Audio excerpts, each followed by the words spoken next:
Avis vascular centre మన దేశంలోనే the best varicose vein hospital. నమస్కారం, welcome to iDream. Health talks with Vijitha కార్యక్రమానికి స్వాగతం. ప్రస్తుతం మనతో పాటు ఉన్నారు general consultant doctor V Aditya Ranganath గారు. ఇప్పుడు వారితో మాట్లాడేద్దాం. నమస్తే అండి. నమస్తే అండి. ఎలా ఉన్నారు? బాగున్నాను మ్యామ్, థ్యాంక్ యూ. అయితే షుగర్ చాలా పెద్ద సమస్యగా మారిపోతుంది. చిన్నపిల్లల నుంచి పెద్దవాళ్ళ వరకు చాలా మందిలో చూస్తున్నాం. ఆహార రీత్యా కొంతమందికి వస్తే, జెనెటిక్స్ పరంగా కొంతమందికి, ఏదేమైతేనేంటి అందరిలో ఈ సమస్య అయితే ఎక్కువగా. ఇంట్లో నలుగురు ఉంటే ఇద్దరికి ఈ సమస్య చూస్తూనే ఉన్నాం. ఒకవేళ షుగర్ని రివర్స్ చేయాలి అంటే గనక అవకాశం ఉందంటారా? ఉంటే గనక ఆ టిప్స్ ఏంటో తెలియజేయండి. సో ఇప్పుడు డయాబెటీస్ వచ్చింది, లేకపోతే బీపీ వచ్చింది, థైరాయిడ్ వచ్చింది, లేకపోతే వాట్ ఎవర్, ఇదివరకు మనం విన్నది ఏంటి అని అంటే ఒక్కసారి వస్తే లైఫ్ లాంగ్ అది తగ్గడానికి ఆస్కారం లేదు. సో మనం ఏం చేయొచ్చు, కంట్రోల్లో పెట్టుకోవాలి.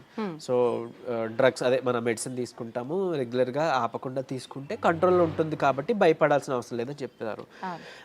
అయిపోయింది, అది అక్కడతో అయిపోయింది. బట్ ఇప్పుడు రీసెంట్ అంటే చాలా ఇయర్స్ నుంచి మనకి తెలిసిందే ఏంటి అని అంటే వీటన్నిటిని కూడా మనం రివర్స్ బ్యాక్ చేసుకోవచ్చు. కాకపోతే ఆ పద్ధతి తెలియక, చాలా మంది అవేర్నెస్ లేక ఇంకా అదే భయంతో ఇప్పటికీ ఉన్నారు. అంటే ఒక్కసారి వస్తే తగ్గదు, మనం ఖచ్చితంగా టాబ్లెట్స్ మీద బ్రతకాలి లైఫ్ లాంగ్. సగం ఆ థాటే ఇంకా అనారోగ్యం తీసుకొస్తుంది అనమాట. సో అసలైన నిజం ఏంటి అని అంటే డయాబెటీస్ని కూడా మనం రివర్స్ చేసుకోవచ్చు ఖచ్చితంగా. అంటే నేను చెప్తుంది రివర్స్ అంటే పూర్తిగా డయాబెటీస్ అసలు లేకుండానే మనం ఫర్దర్గా మనం జీవించవచ్చు, మన లైఫ్ లీడ్ చేయొచ్చు. అవకాశం ఖచ్చితంగా ఉంది. అంటే ఆరోగ్య సూత్రాలు పాటించడం వల్ల ఏంటండి మరి అవి? సో మెయిన్గా ఇప్పుడు డయాబెటీస్ రావడానికి కారణం ఒకటి ఇన్సులిన్ రెసిస్టెన్స్. సరే, ఇన్సులిన్ రెసిస్టెన్స్ అంటే ఏం లేదండి, ఇప్పుడు మనం ఎక్కువసార్లు తీసుకుంటాం, డే మొత్తంలో ఎక్కువసార్లు తినడం, లేదా ఏదైనా మధ్యలో గ్యాప్స్లో మళ్ళీ ఇప్పుడు లంచ్, డిన్నర్, పొద్దున్న బ్రేక్ఫాస్ట్కి మధ్యలో మళ్ళీ ఏదైనా టీ, ఏదో కాఫీ అలవాటు ఉంటుంది, లేదంటే ఇంకేదైనా స్నాక్స్ తింటాం. ఇలాంటి అలవాటు ఎక్కువ అయిపోయి ఏంటి అని అంటే మనం ఏది తిన్నా ఏది తాగినా, అంటే వాటర్ తప్పిస్తే మిగిలిన ఏం తీసుకున్నా మన బాడీలో ఇన్సులిన్ ప్రొడక్షన్ జరుగుతుంది. సో టైప్ 2 డయాబెటీస్ అంటాం ఏంటి, ఇన్సులిన్ ప్రొడక్షన్ ఉంటుంది మన బాడీలో, జనరేట్ అవుతుంది, కానీ ఆ కణాలు సరిగ్గా ఇన్సులిన్ని యూజ్ చేసుకోలేకపోతున్నాయి. దాన్ని టైప్ 2 డయాబెటీస్ కింద పరిగణిస్తున్నారు. ఒకవేళ ఇన్సులిన్ ప్రొడక్షనే లేదు బాడీలో, మన ప్యాంక్రియాస్ సరిగ్గా పనిచేయట్లేదు, అందులో ఐలెట్స్ ఆఫ్ లాంగర్హాన్స్ అని ఒక కణాలు ఉంటాయి, దాని నుంచే మనకి ఇన్సులిన్ వస్తుంది. సో ఇన్సులిన్ సరిగ్గా ప్రొడక్షన్ లేదు అని అంటే అది టైప్ 1 కింద మనం పరిగణిస్తున్నాం. చిన్నపిల్లల్లో కూడా టైప్ 1 అది చూడొచ్చు. సో ఇప్పుడు ఇన్సులిన్ ప్రొడక్షన్ జరిగి మనం తిన్న ప్రతిసారి మన గ్లూకోజ్ లెవెల్స్ ఏదైతే ఉందో అది మేనేజ్ చేయడానికి ఇన్సులిన్ ప్రొడక్షన్ జరిగి, అంటే స్పైక్ అయ్యి అది కంట్రోల్ తీసుకొచ్చి మళ్ళీ అది ఇన్సులిన్ తగ్గి, ఆ స్పైక్ తగ్గి మళ్ళీ మనం తింటున్నాం, మళ్ళీ పెరుగుతుంది కదా. ఇలా అస్తమానం పెరిగి తగ్గడం వల్ల మన బాడీ అలవాటు పడిపోతుంది ఆ ఇన్సులిన్, సెట్ అయిన ఇన్సులిన్ లెవెల్కి.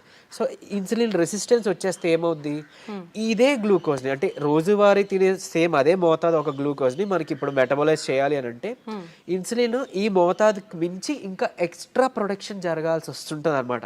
అంటే ఈ లెవెల్కి అది కంట్రోల్కి రావట్లేదు, దాన్నే ఇన్సులిన్ రెసిస్టెన్స్ అంటున్నాం. సో మనం చేయాల్సిన పని ఏంటి అంటే ఇన్సులిన్ రెసిస్టెంట్ తగ్గించి ఇన్సులిన్ సెన్సిటివిటీ మనం పెంచుకోవాలి ఒకటి. తర్వాత ఆహారంలో చిన్న మార్పులే, అంటే ఇప్పుడు డయాబెటీస్ మనం ఇది చేయాలి అని అంటే సరే ఏముంది రైస్ మానేయండి అని చెప్తారు, అంతే కదా, మాకు చాలా ఇబ్బంది, మేము చేయలేము అని అంటారు. అలా ఏం కాదు, కొన్ని పద్ధతులు ఉన్నాయి, నేను చెప్తాను ఇప్పుడు ఖచ్చితంగా. అది పాటిస్తే ఏకంగా డయాబెటీస్ చక్కగా కంట్రోలే కాకుండా రాబోయే రోజులు, అంటే మీకు ఫస్ట్ 3 months 4 months కంట్రోల్ తెచ్చుకుంటారు. ఆ పైనుంచి మనకి టార్గెట్ ఏంటి అని అంటే మనం వాడుతున్న మెడిసిన్ నెమ్మదిగా డోస్ తగ్గించుకోగలగాలి. అంటే తగ్గించగలగాలి అంటే ఆటోమేటిక్గా మనకి లెవెల్స్ తగ్గితే యాజ్ ఏ మీ డాక్టర్ కానీ మేము కానీ తగ్గించగలుగుతాం కదా. తగ్గించిన తర్వాత దీన్ని పూర్తిగా రివర్స్ బ్యాక్ చేసుకొని నార్మల్ లైఫ్, అంటే ఆ ఫుడ్ని తీసుకుంటూ చక్కగా మనం ఎలాంటి ట్రీట్మెంట్, అంటే ఈ డ్రగ్స్ తీసుకోకుండా ఉండడం.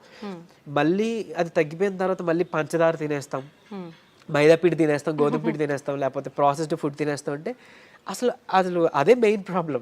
అంటే high saturated fats, high carbohydrates ఉండడం వల్లనే మనకు వస్తుంది.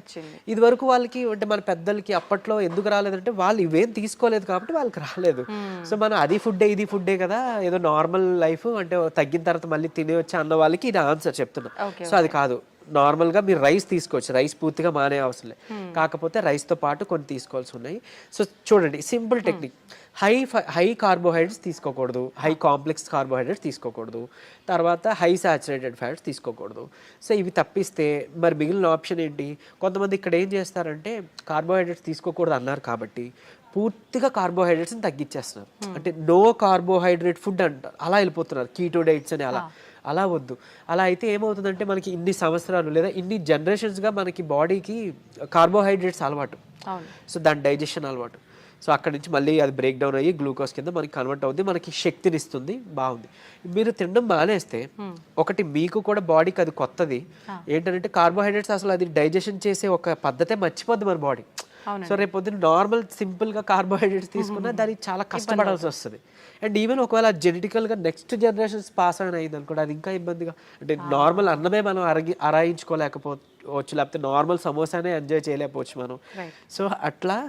సో సరే ఓకే, హై కార్బ్స్ అంటే తెలుసు, ఈ రైస్ నార్మల్గా తీసుకునేవి, ఈ రైసు తర్వాత ఈ మైదా గోధుమ పిండి ఇవన్నీ తినమని చెప్తుంటారు, అంటే రైస్ని తగ్గించి మైదా గోధుమ పిండి తినమని అంటారు కదా.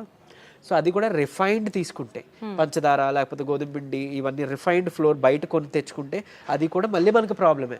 సో మనం మిల్లులో వెళ్ళి ఆడించుకుందాం, అంటే డైరెక్ట్గా వెళ్ళి మనం గోధుమలు అలాగా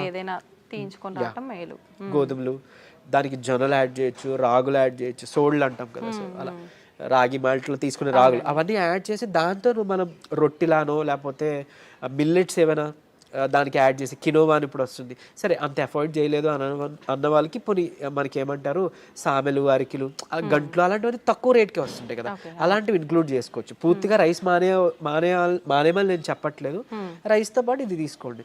సరే ఇదంతా కాదులేండి, ఓన్లీ రైస్ నాకు కర్రీ మాత్రమే అలవాటు ఉంది, పోనీ ఇంకేదైనా సింపుల్గా చెప్పండి అని అంటే ఉంది ఒక పద్ధతి.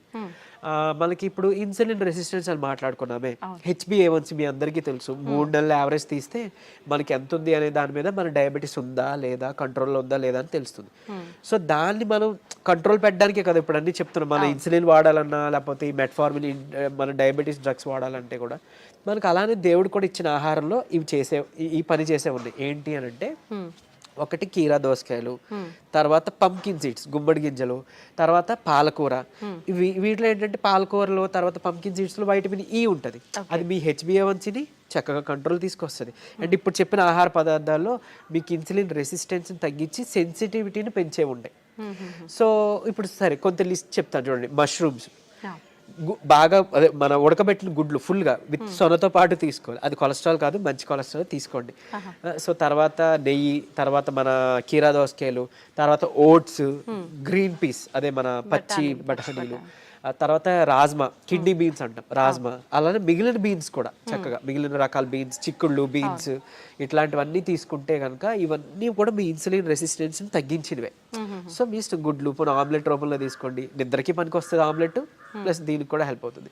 సో ఈ ఫుడ్ని మీరు కంపల్సరీగా క్యాబేజీ, కాలీఫ్లవర్, సో బ్రాకోలీ కానీ ఇలాంటి ఇవన్నీ కూడా మీ ఫుడ్ డైలీ ఫుడ్లో ఏదో ఒక రూపంలో ఇంక్లూడ్ చేసుకోండి. ఏదో ఒక్క పదార్థమైనా అట్లీస్ట్ కర్రీ, మనం అది వదిలేసి మిగిలినవేవో తీసుకున్నామంటే మళ్ళీ కంట్రోల్కి రాదు, మీ అందరికీ తెలిసిందే.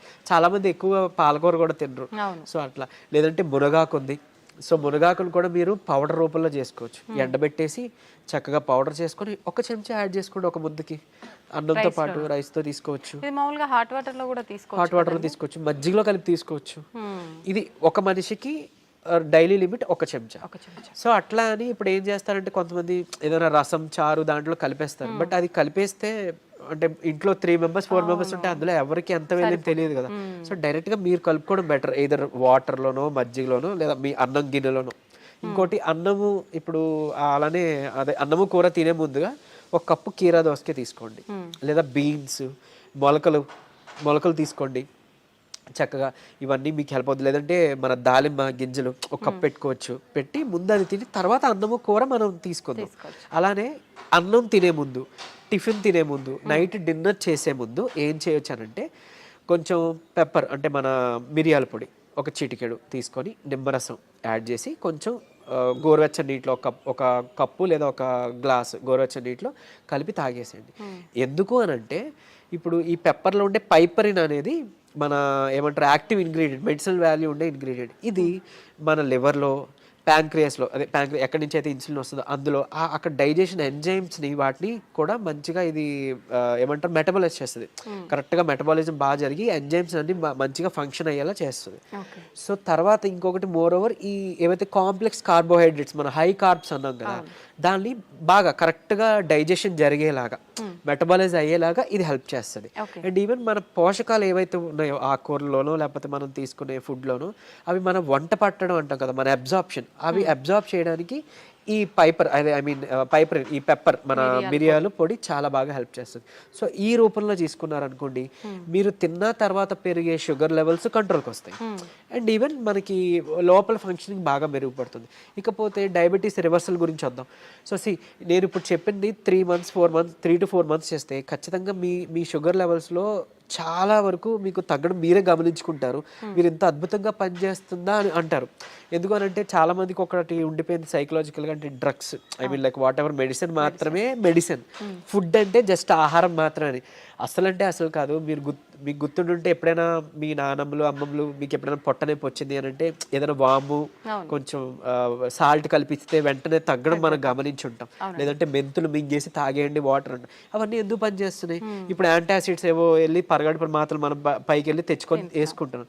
అవేం అవసరం లేకుండా వాళ్ళు బతికారు కదా. ఎలా బతికారు? ఇలానే ఇవన్నీ ఫుడ్డే మెడిసిన్. ఎగ్జాక్ట్లీ మనకి ఏదైనా అనారోగ్యం వస్తుంటే మెడికల్ షాప్ కి మనం బయటకు వెళ్ళవద్దు, మన కిచెన్ లోకి వెళ్ళాలన్నమాట. యాక్చువల్గా పోపుల డబ్బాలే మనకి డ్రగ్ ఇది అన్నట్లు స్టోర్ అన్నట్టు. సో ఖచ్చితంగా ఇది వర్క్ అవుతుంది. అండ్ మోర్ ఓవర్ అంటే ఇప్పుడు మన బెర్రీస్ నుంచి ప్లాంట్స్ నుంచి ఎక్స్ట్రాక్ట్ చేసిన బెర్బరిన్ అనేది ఒక సప్లిమెంట్ ఉంటుంది ఆబ్వియస్లీ. సరే అది అందరూ వాడాల్సిన అవసరం లేదు కానీ ఒక బూస్టప్ కింద పనికి వస్తుంది. అంటే ఎలా అయితే మనకి డయాబెటీస్ని మనకి తగ్గించడానికి మెట్ఫార్మిన్ అనే ఒక మెడిసిన్ తీసుకుంటున్నాము సేమ్ ఇది కూడా అదే పని చేస్తుంది. కానీ బట్ మెట్ఫార్మిన్తో వచ్చే వైటమిన్ B12 డెఫిషియన్సీ ఇందులో లేదు, ఈ బెర్బరిన్లో లేదు. సరే ఓకే అవైలబుల్ ఉన్న వాళ్ళు వాడుకుంటారు, అందరూ ఇది వాడాలని రూల్ లేదు. కానీ బట్ ఈ సింపుల్ టిప్స్ పాటించండి, ఇది ఒకటి. తర్వాత ఖచ్చితంగా ఒక 5 minutes వాకింగ్ ఉంటే చాలు. 5 minutes వాకింగ్ అంటే తిన్న తర్వాత ఒక 10 నిమిషాలు అలా 5 minutes వాకింగ్ చేస్తే చాలు. మీ ఆఫీస్ ఏరియా, మీ బెడ్రూమ్, మీ హాల్ ఎక్కడైనా ఆయాసం రావాలి, చెమటలు పట్టాలి, ఇట్లానే వాకింగ్ చేస్తేనే మనకి వర్కౌట్ అయినట్టు అని అస్సలు కాదు. బాడీ మూమెంట్ ఉండాలి. సో అది చేసుకుంటే చాలు డయాబెటీస్ మనకి తగ్గుతుంది.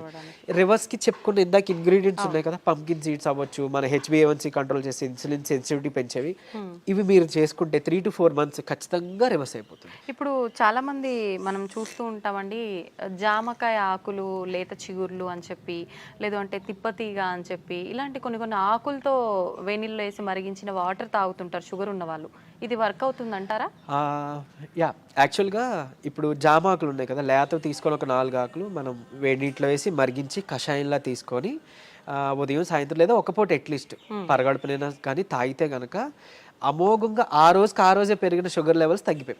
సో నేను ప్రీవియస్ వీడియోలో జామాకులు కషాయం గురించి చెప్పినప్పుడు చాలా మంది ఫోన్ చేసి అంటే ట్రై చేసి చక్కగా ఫస్ట్ నమ్మారు, ట్రై చేసి ఒక 2 days వాళ్ళు ఫోన్ చేసి సార్ అంటే మాకు 1 day 2 dayలోనే ఇంత బాగా పనిచేస్తుంది, కంటిన్యూ చేయొచ్చు అంటారా, ఎక్కువ కాలం అన్నారు. బేసిక్గా చేయొచ్చండి, చేసుకోండి అని చెప్పారు. సో ఈవెన్ అది వాళ్ళకి ఏంటంటే డయాబెటీస్ ఎక్కువ, షుగర్ లెవెల్స్ ఎక్కువ ఉండడం వల్ల కొంతమందికి నిస్సత్వ నీరసంగా ఉంటుంది కదా, దాన్ని కూడా ఇది మనకి జామాకులు బాగా హెల్ప్ అవుతుంది. జామకాయ తినొచ్చు, బొప్పాయి తినొచ్చు, అట్లనే జామాకులు కషాయం బాగా హెల్ప్ అవుతుంది, తీసుకోవచ్చు. తిప్పతీగ కూడా తీసుకోవచ్చు. బట్ తిప్పతీగ చాలా మంది తెలియక కోవిడ్ టైంలో అంటే ఇప్పుడు వైరస్ నుంచి బయటపడాలని తెలియక చాలా మంది ఓవర్ డోసెస్లో తీసుకుని విత్ ఇన్ 15 days వాళ్ళ లివర్ మొత్తం డ్యామేజ్ అయ్యి ఎమర్జెన్సీ వార్డులో అడ్మిట్ అవ్వడం, చనిపోవడం జరిగింది. కానీ నేను ఇక్కడ చెప్పే ఒక ముక్క, తిప్పతీగ ప్రాబ్లం కాదు, ఓవర్ డోస్ ప్రాబ్లం. కాబట్టి తిప్పతీగని మనం ఇప్పుడు ఒకవేళ ఒక లైక్ 1 inch తీసుకున్నాం అనుకోండి, ఆ రూట్ ఏదైతే ఉందో దాన్ని బాగా బాయిల్ చేసి మనం దాన్ని తాగొచ్చు. దాంట్లో కొంచెం ఉసిరిపొడి యాడ్ చేయొచ్చు, లేదంటే మునగాకు యాడ్ చేసుకోవచ్చు 1/2 spoon అట్లా. ఇలాగా మనం తీసుకున్నాం అనుకోండి మనకి మంచిగా బెనిఫిటే.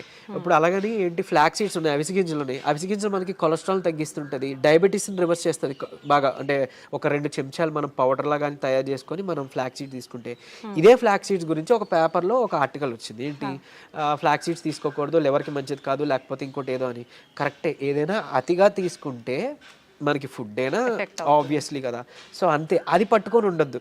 అరే ఇప్పుడు తిప్పతీగ ఏదో ప్రాబ్లం, సరే తిప్పతీగ పక్కన పెడతాయి. అట్లీస్ట్ ఫ్లాక్ సీడ్స్, ఉసిరికాయ, ఫ్లాక్ సీడ్స్, లేకపోతే మన ఏమన్నా మన పెప్పర్, సో ఇట్లాంటివి ఉన్నాయి కదా, వీటి వల్ల ఏం చేయటం జరగదు. డ్యామ్ షూర్ మంచిదే. సో లిమిట్లో తీసుకోండి. ఇంకోటి ఫ్లాక్ సీడ్స్ గురించి ఇప్పుడు మాట్లాడుకున్నాం కాబట్టి చాలా మంది తెలియక దాన్ని పౌడర్ చేసి స్టోర్ చేసుకుంటున్నారు. వద్దు, అది ఏంటి అని అంటే ఆక్సిజన్కి సెన్సిటివ్ అనమాట, ఎయిర్ సెన్సిటివ్ యాక్చువల్గా. దీన్ని మనం ఎంత ఎయిర్ టైట్ దీంట్లో స్టోర్ చేసుకున్నా, ఎంత అమోఘంగా పనిచేస్తుందో ఇది అంత చేడ్ చేస్తుంది. స్టోర్ చేస్తే ఆక్సిడైజ్డ్ అయిపోతే మనం ఎంత ఇది చేసినా అది అయిపోతుంది. సో ఫ్రెష్గా తయారు చేసుకోండి. ఒక 2 చెంచాలు చిన్న మిక్సీ గిన్నెలో మాత్రం అవుతుంది, పెద్ద మిక్సీ గిన్నెలో అవ్వదు. సో చేసుకొని మీరు బటర్ మిల్క్లో మిక్స్ చేసుకోవచ్చు. కొలెస్ట్రాల్ తగ్గుతుంది, డయాబెటీస్ రివర్సల్కి హెల్ప్ అవుతుంది. అండ్ ఈవెన్ మనకి బయట బనానా ఫ్లోర్ అని దొరుకుతుంది, అరటి దీని నుంచి తీసిన పిండి. సో అది ఆన్లైన్లో వాటిలో అవైలబుల్, దాన్ని తెచ్చుకోండి. ఒక చెంచా చక్కగా బటర్ మిల్క్ దీంట్లో మిక్స్ చేసుకోండి. ఈ ఫ్లాక్ సీడ్స్ని మిక్సీలో పౌడర్ చేసుకోండి. పరగడుపునే తాగండి. మీకు డయాబెటీస్ని రివర్స్ చేయడానికి హెల్ప్ అవుతుంది. ఎందుకు అని అంటే రెసిస్టెన్స్ స్టార్చ్ అదన్నీ ఉంటేనే మనకి యూజువలీ చాలా ఇదనమాట. సో డయాబెటీస్ రివర్స్ చేయడంలో ఈ అరటి ఫ్లోర్ ఏదైతే ఉందో అమోఘంగా పనిచేస్తుంది. ఒక్క చెంచా చాలు. మీరు తినే దాంట్లో ఎందులో కలుపుకోవచ్చు. ఈవెన్ ఏమంటారు, మీరు తినే ఏదైనా అట్టు రొట్టెలో వేసుకోండి, లేదంటే ఇలా బటర్ మిల్క్లో మిక్స్ చేసుకోండి. ఇది ఖచ్చితంగా మీ డయాబెటీస్ రివర్సల్కి హెల్ప్ అవుతుంది. సో ఎందుకు, ఇన్సులిన్ రెసిస్టెన్స్ మనకి మెయిన్గా రివర్స్ అవుతుంది కదా, అంతే. ఇదే సీక్రెట్ ఫార్ములా. ఇది నమ్మి చేయండి, నిజంగా చెప్తున్నా. మీరు ఇయర్స్ డ్రగ్స్ అది వాడాల్సిన అవసరం లేదు. అండ్ ప్రీవియస్గా ఒక వీడియోలో నేను చెప్పాను, లైక్ పరగడుపున ఒక చెంచా కలబంద గుజ్జు తీసుకోండి అని.